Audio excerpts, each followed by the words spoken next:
West Bengal বোর্ডের class 10-এর ছাত্রছাত্রীরা, welcome back to ম্যাথোলার্ন। আজকে আমরা সরল সুদ কষা যেটা করছিলাম সেটার অলরেডি 3টে অঙ্ক করেছি। 1, 2, 3 3টে অঙ্ক করেছি আগের ভিডিওতে। আজকে আমরা এই ভিডিওতে 4, 5 আর 6কে সমাধান করব। চলো কোষে দেখি 2 সরল সুদ কষার সূত্র পড়ে নিয়েছি। সরল সুদ কী করে বের করতে হয়? P/R/T/100। তাহলে আমরা 4 নম্বর প্রশ্ন থেকে শুরু করি। দেখো 4 নম্বর প্রশ্নে বলেছে, উৎপলবাবু তাঁর জমি চাষের জন্য সমবায় ব্যাংক থেকে বার্ষিক 6% সরল সুদের হারে 3200 টাকা অর্থাৎ 3200 টাকা 2 বছরের জন্য ধার নিলেন। 2 বছর পরে সুদে আসলে তাকে কত টাকা শোধ করতে হবে হিসাব করে লিখি। সুদে আসলে, সুতরাং তোমরা বুঝতে পারছো সবৃদ্ধিমূল, আমি আগের অঙ্কেতে বলেছিলাম সবৃদ্ধিমূল মানে সুদ আর আসল। তাহলে টাকা নিয়েছেন 3200 টাকা, 3200 টাকা, সুতরাং এইটা হয়ে গেল আমার আসল অর্থাৎ মূলধন। এবং তার সুদের হার হচ্ছে 6% বার্ষিক। এবং কত বছরের জন্য নিয়েছেন? বছরটাকে আমরা টি দিয়ে লিখি, 2 বছরের জন্যে, 2 বছর।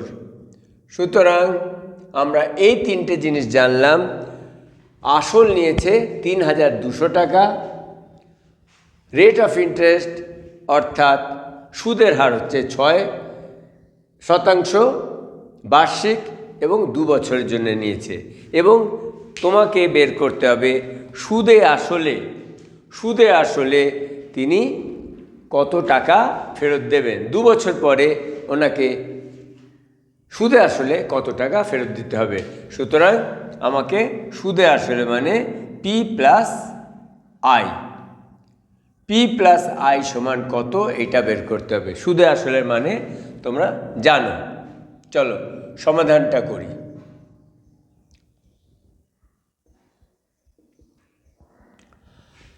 দেখো আমাদের বের করতে হবে I সমান P/R/T/100।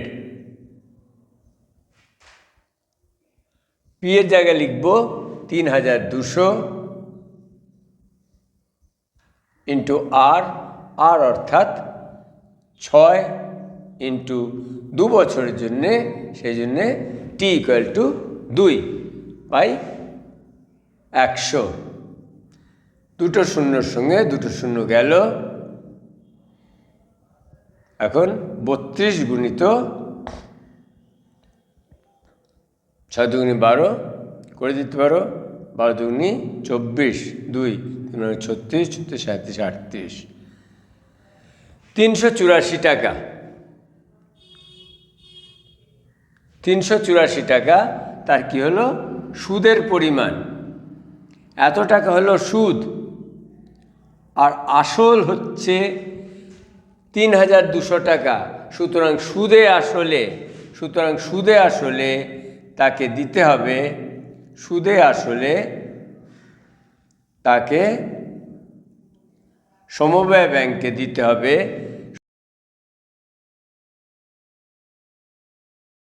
3200 প্লাস 384, আসল প্লাস সুদ।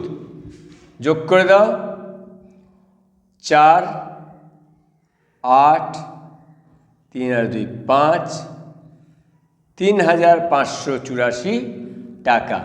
এইটাই হলো তোমার উত্তর। 3584 টাকা তাকে সুদে আসলে দিতে হলো। শোভাদেবী একটি ব্যাংকে কিছু টাকা রাখেন। কত টাকা রাখেন তোমাকে বলা হয়েছে কি?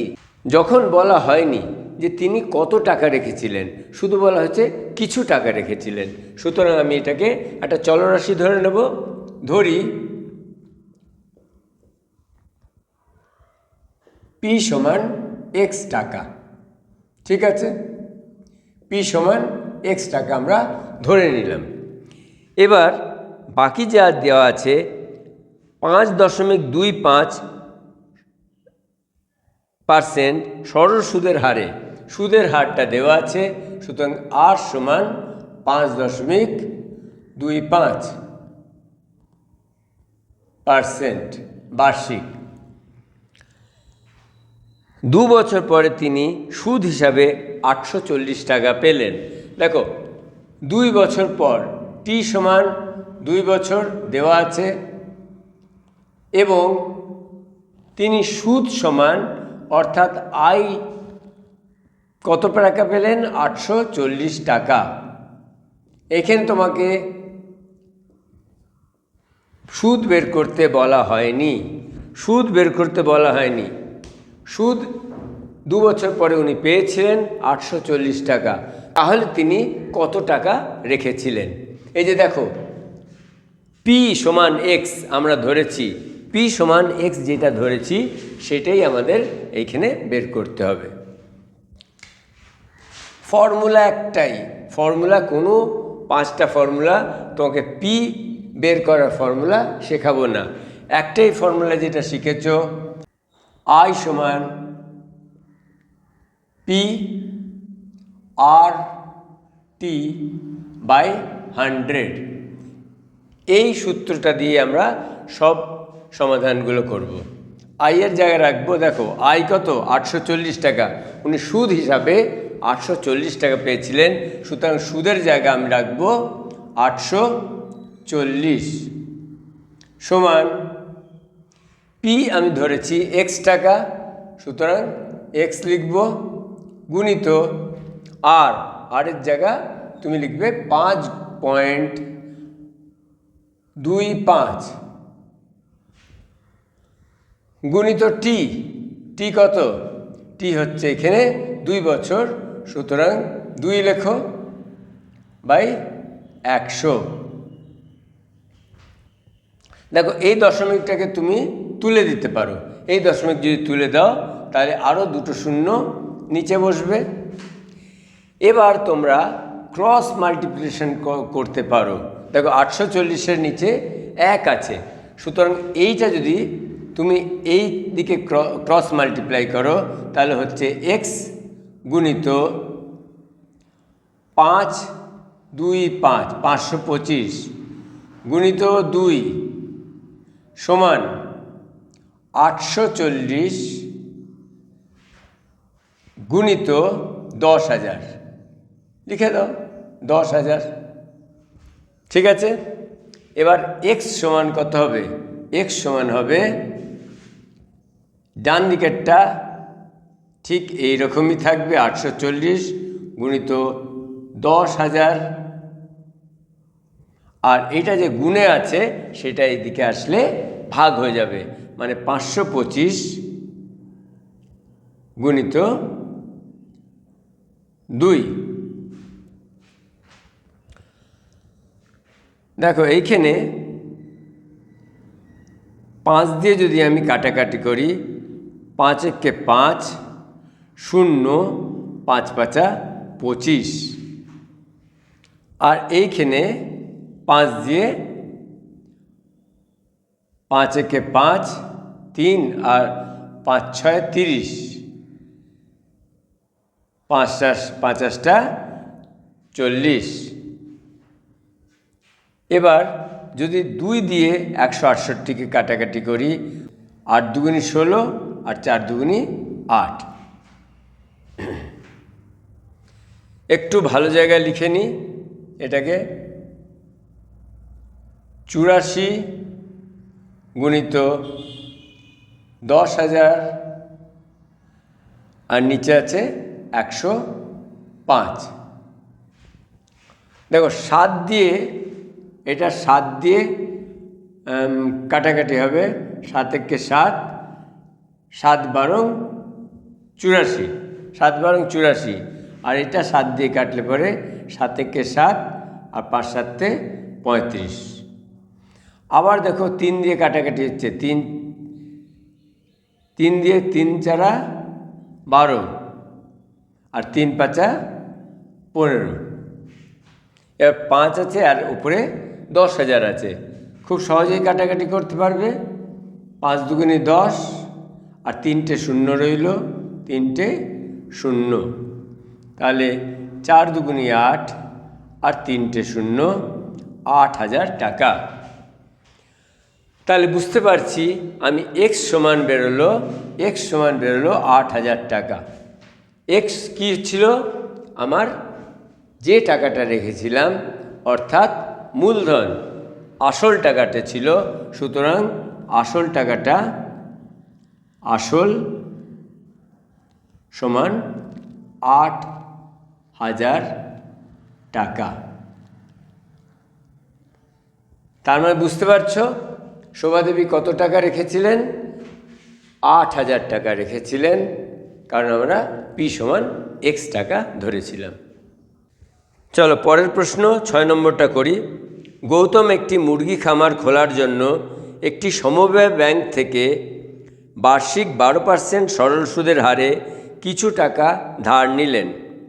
প্রত্যেক মাসে তাকে 378 টাকা সুদ দিতে হয়। তিনি কত টাকা ধার নিয়েছিলেন নির্ণয় করি। তাহলে আমরা 5 নম্বর থেকে দেখে নিয়েছি যে যখন আমাকে কিছু টাকা বলবে তখন আমি আসল টাকা অর্থাৎ পি সমান এক্স টাকা ধরে নেব। ধরি পি সমান এক্স টাকা। ঠিক আছে, কারণ কিছু টাকা বলেছে। সরল সুদের হার আর সমান 12%, আর সমান 12%। প্রত্যেক মাসে তাকে 378 টাকা সুদ দিতে হয়। সুদ কত? 378 টাকা প্রতি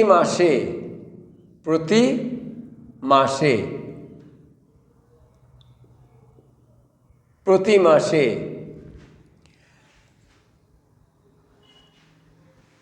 তিনি কত টাকা নিয়েছিলেন নির্ণয় করি। তার মানে এই জিনিসটাকে আমাকে বের করতে হবে, তিনি কত টাকা নিয়েছিলেন। দেখো, যদি আমি সময়টাকে 1 বছর নিই, ধরতেই পারি, ধরি সময় 1 বছর, তাহলে সময় আমি টি সমান ধরব কত? 1 বছর।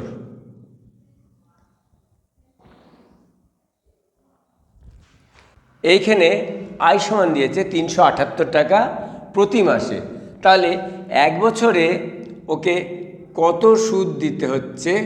378 টাকা গুণিত 12, এত টাকা তাকে প্রতি মাসে প্রতি বছরে দিতে হচ্ছে। 1 মাসে যদি 378 টাকা দেয়, তাহলে 12 মাস অর্থাৎ 1 বছরে কত হবে? 378 গুণিত 12। তাহলে 1 বছরের আমাকে কত সুদ দিতে হচ্ছে এটা বের করা হয়ে গেল। 378 গুণিত 12, গুণ করতে পারো বা এখানে ছেড়েও দিতে পারো, পরে গুণ করব আমরা। টি সমান 1 বছর। এবার আমাদের ঠিক আগের অঙ্কর মতো এক্সটাকে বের করতে হবে আর আমার কাজ হয়ে যাবে। এবার আই সমান আমরা জানি পি গুণিত আর গুণিত টি বাই 100। 1 বছরের জন্যে আমার সুদ হচ্ছে 378 গুণিত 12, সেই জন্যে সুদের জায়গায় আমি লিখব 378 গুণিত 12 সমান পি এর জায়গায় লিখব এক্স গুণিত আর, আর মানে 12 গুণিত টি, 1 বছর ধরেছি, 1/100। এবার তোমরা ক্রস মাল্টিপ্লিকেশন করতে পারবে। এটা বা এক্স ইন্টু 12 সমান 378 গুণিত 12 গুণিত 100 বা এক্স সমান 378 গুণিত 12 গুণিত 100 আর নিচে কত আসবে 12। 12 আর 12 কাটাকাটি হয়ে গেল, অর্থাৎ এক্স সমান 378 আর দুটো শূন্য, অর্থাৎ পি সমান যেটা আসল পি সমান কত ছিল 37,800 টাকা। এইভাবে প্রত্যেকটা অঙ্ক সোজাভাবে ম্যাথলার্ন চ্যানেলে আমি করিয়ে থাকি। সুতরাং তোমরা যদি দেখো আর প্রত্যেক ধাপে ধাপে তোমরা অঙ্কগুলোকে বুঝতে পারো, তাহলে ভিডিও দেখার পর একটা লাইক করো আর ম্যাথলার্ন চ্যানেলকে অবশ্যই সাবস্ক্রাইব করে রাখো।